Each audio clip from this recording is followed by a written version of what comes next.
அனைவருக்கும் வணக்கம். மீன ராசி நேயர்களுக்கான பலன் இந்த புத்தாண்டு எப்படி இருக்கும்? கடந்த ஆண்டு விட இந்த ஆண்டு ஒரு சுமூக ஆண்டாக இருக்கும்னு நம்புகிறோம். அரசியலும் பொது வாழ்க்கையிலும் ஈடுபடுவர்கள் கடந்த ஆண்டு விட சோதனை அமைந்திருக்குதுங்க. ஆங்கில புத்தாண்டு அரசியல் துறைகளுக்கு ஒரு விடிவெள்ளியாக அமையும். நல்வாழ்க்கை அடிப்படையாக அமையும். துன்பங்கள் சந்தித்து வந்த உங்களுக்கு இறைவன் அருளால நிச்சயம் நல்ல ஒரு ஆண்டாக அமையும்.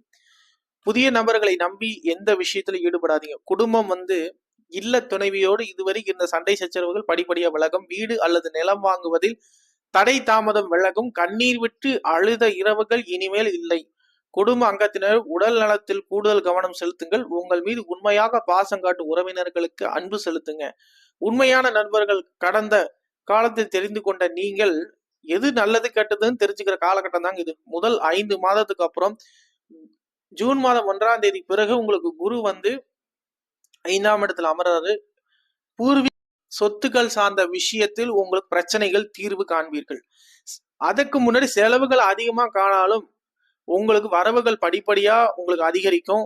நீங்க போட்ட முதலீடு சிறியதாக இருந்தாலும் அதற்கேத்த லாபம் உங்களால நல்ல ஒரு சம்பாத்தியம் உண்டுங்க. உத்தியோகங்க, தொழில் துறையில போய் வேலை கேட்டு கேட்டு இதுவரை வேலையே கொடுக்காம இருந்தவங்களுக்கு கண்டிப்பா உங்களுக்கு வேலை கிடைக்கும்.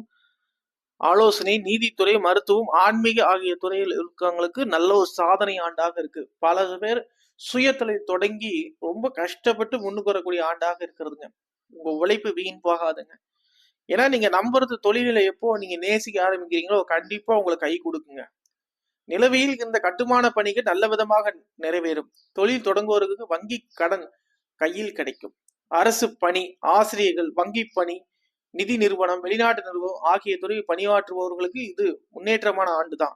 பதவி உயர்வுகள் உங்களை தேடி வரும். ஆனா கொஞ்சம் லேட் ஆகுதுங்க. அத்துடன் பல சிக்கல்கள் உங்களோட தேடி வரும். பதவி கொடுக்குறாங்களே அப்படின்னு நீங்க நினைக்கிறீங்க, கூடவே உங்களுக்கு ஒரு வேலையும் சேர்த்து தான் கொடுக்குறாங்க. இப்ப கல்வின்னு எடுத்துக்கிட்டீங்கன்னா உங்க மீனராசி பொறுத்த வரைக்கும் இவங்க நல்லா புரிஞ்சு நல்லா படிக்கிறவங்க தான். இடம் பொருள் ஏவல் தெரிஞ்சு மாணவர்கள் பேசணும். அது ஆசிரியராக இருந்தாலும் சரி, சக மாணவர்களாக இருந்தாலும் சரி, நீங்க கண்டிப்பா பேசுங்க. அதே மாதிரி ஒரு பிரச்சனையில இப்ப மாணவர்களா இருந்தாங்கன்னா ஸ்போர்ட்ஸா இருந்தாலும் ஒரு சிறு பிரச்சனைகள் வந்தா கூட அதை கரெக்டா ஹேண்டில் பண்ணணும். கண்டிப்பா உங்களுடைய நம்பிக்கை இந்த தடவை நல்ல மார்க் எடுக்கணும்னு நினைச்சு படிங்க. நிச்சயம் உங்களுக்கு நல்ல மார்க் அமையும். அவ்வப்போது உங்களுக்கு மந்தத்தன்மை வந்தாலும் நீங்க உங்களுடைய படிப்பை விடாம படிங்க. நன்மைகள் நாடி வர வேண்டும். உடலின் நிலை பொறுத்தவரை எலும்பு சம்பந்தமான சிக்கல்கள் ஏற்பட்டு விலகும். ஏற்கனவே மூட்டு வலி, கைகால் வலி, தொடர்ந்து சிகிச்சைகள் மேற்கொண்ட பெரியவங்களுக்கு கூட சரியாகும். வண்டி வாகனத்தில் செல்லும் போது மெதுவாக பயணியுங்கள். தலை கவசம் அணியுங்கள். தலை சுற்றுதல், வாந்தி, கை கால் வீக்கம், அடிவயிற்றில் வலி ஆகிய பிரச்சனைகள் இருந்துச்சுன்னா கண்டிப்பா முழு உடலையும் நீங்கள் பரிசோதனை செய்வது கொஞ்சம் நல்லது. டாக்டர் கிட்ட கேட்டுட்டு நீங்க மாத்திரை சாப்பிடுங்க. நீங்களா ஒரு வைத்தியம் எடுத்தீங்கன்னா அது பின்னாளில் உங்களுக்கு அது திருப்தி தராது. உங்கள் ராசியின் அதிபதி குரு பலத்தில் முழுவதுமாக பெற்றதாக வியாழக்கிழமை பொன்னிற ஜாங்கிரி இனிப்பை கோயிலுக்கு வர்ற பெண்களுக்கு நீங்க தானமா கொடுக்கலாம். குழந்தைகளுக்கு பிரசாதமா வழங்கலாம்.